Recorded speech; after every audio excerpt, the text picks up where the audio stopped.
nos últimos dias muito se discutiu sobre mudanças no sistema previdenciário público aqui no Rio Grande do Sul. O sistema do Rio Grande do Sul. Vem agora a reforma na Previdência Social brasileira. O projeto altera pensões, novos cálculos de aposentadoria, reajustes aos aposentados que ganham acima do mínimo, desoneração da folha de pagamento das empresas, renúncias fiscais previdenciárias, antecipação de 13º e especialmente o fim do fator previdenciário, aquela fórmula que reduz o valor do benefício para desestimular aposentadorias precoces. O governo federal propõe também aumentar o tempo de contribuição para mulheres de 30 para 33 anos de trabalho. Enfim, o tema interessa a todos os brasileiros e é preciso que se faça um exame mais detido. Então, é o que propõe o Conversas Cruzadas. Convidados da TV Com para este tema. O professor de Direito no Instituto Federal do Rio Grande do Sul, ex-pesquisador do IPEA, Henrique Giudice Magalhães. O ex-secretário da Fazenda do Estado, Paulo Michelucci. O especialista em Direito Previdenciário, Dr. Décio Scaravaglione. Então é tudo com o Dr. Décio Scaravaglione. Boa noite. Boa noite, Lazier. É um prazer estar aqui no seu programa. Gostaria de saudar os companheiros de mesa, Dr. Henrique, Dr. Michelucci, Dr. Alex. Dr. Alex é bacharel em Direito também? Não, sou servidor e sou formado em Administração. Administração. Sou administrador. Doutor administrador.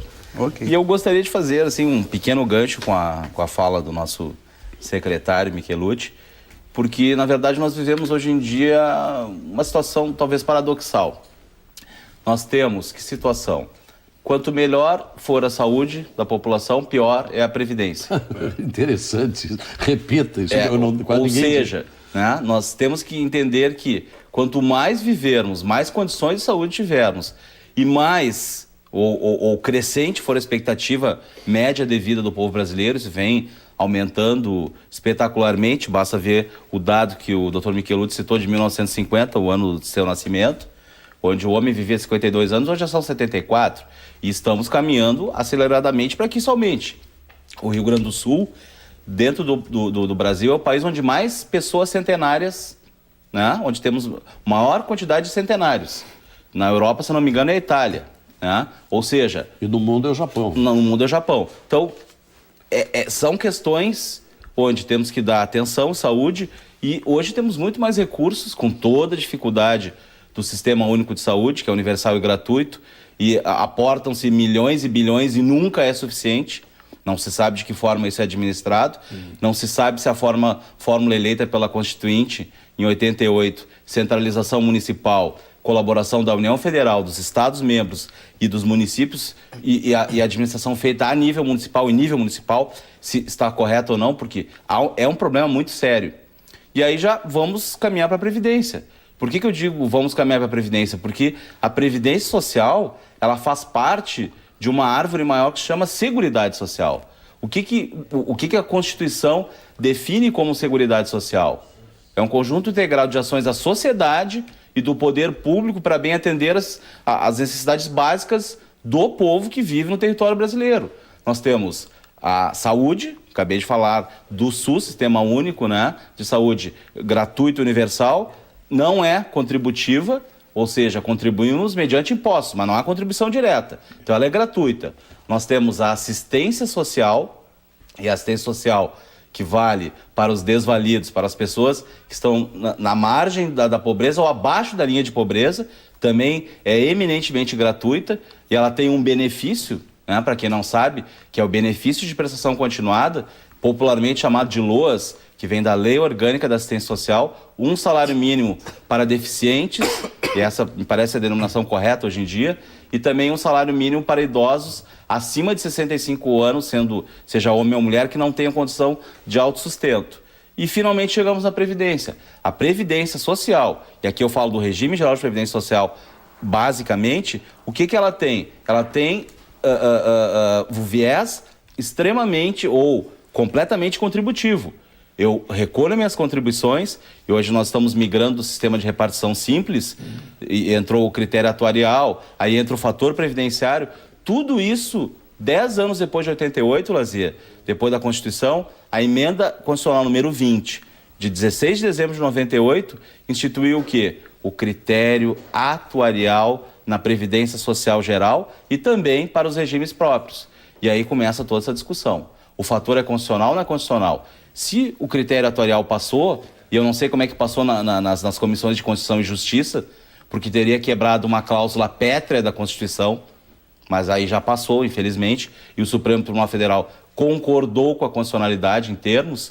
O que nós temos? Nós temos a seguinte situação: o fator é constitucional. Aí o fator hoje, ele existe para inibir aposentadorias precoces. Pela matéria do Jornal 0 Hora de hoje, ao que consta, o governo já não está satisfeito com os efeitos do fator. E o fator, para quem não conhece, o fator hoje, por exemplo, uma mulher com 30 anos de contribuição e 48 anos de idade, ela tem uma perda de cerca de 45% da média das suas contribuições. Ora, isso é um assalto, isso é um estelionato, né? Estão colocando a mão no bolso do trabalhador. É um absurdo. E aí, quando vem me falar em idade avançada, eu concluo da seguinte forma: nós temos o quê? Nós temos o brasileiro, não o brasileiro talvez situado entre nós aqui, né, de estudo universitário, e muitas vezes as pessoas começam a trabalhar, vamos dizer assim, nesse meio universitário com 21, 23 anos. Nós temos pessoas que começaram a trabalhar com 12, 14, 16 anos por necessidade famélica.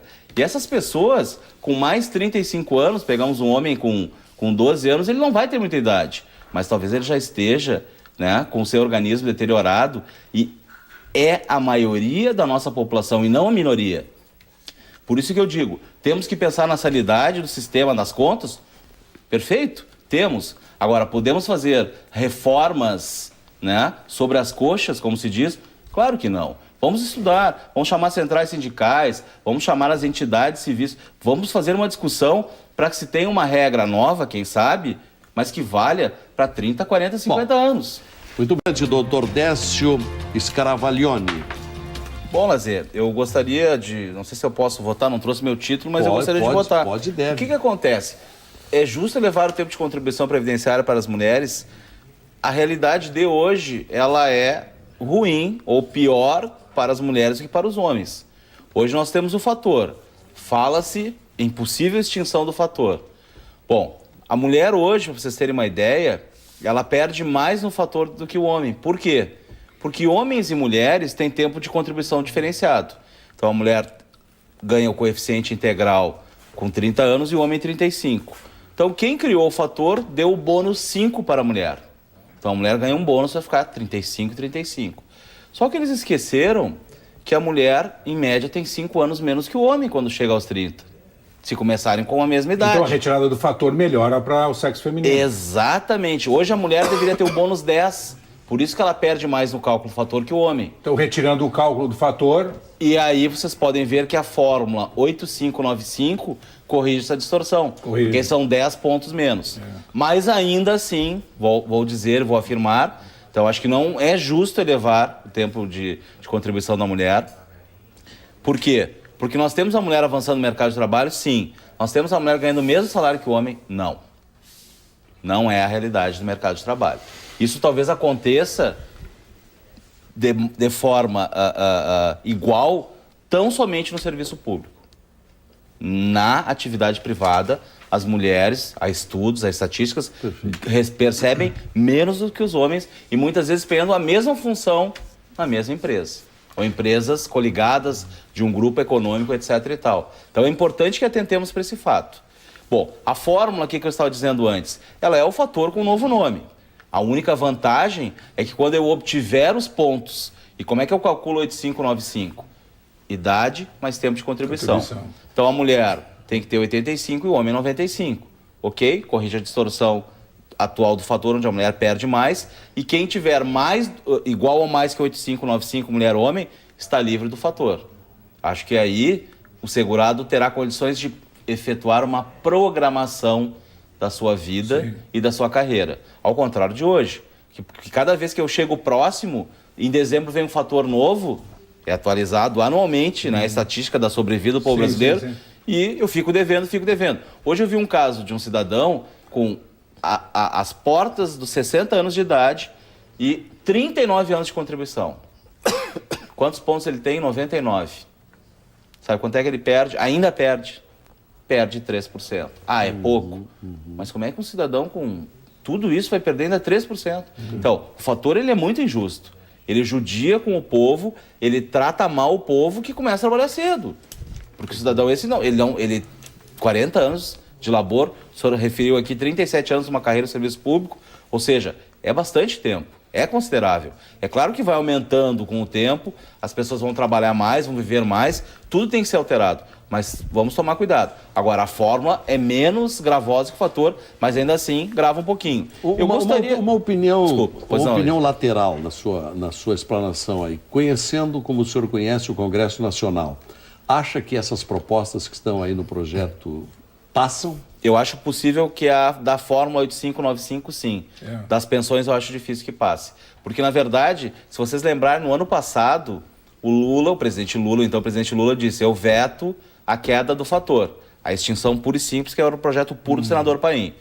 E havia aceito, o presidente Lula, num acordo com as centrais sindicais, o quê? A Fórmula 8595, que seria o projeto, se eu não me engano, intermediário do Pepe Vargas.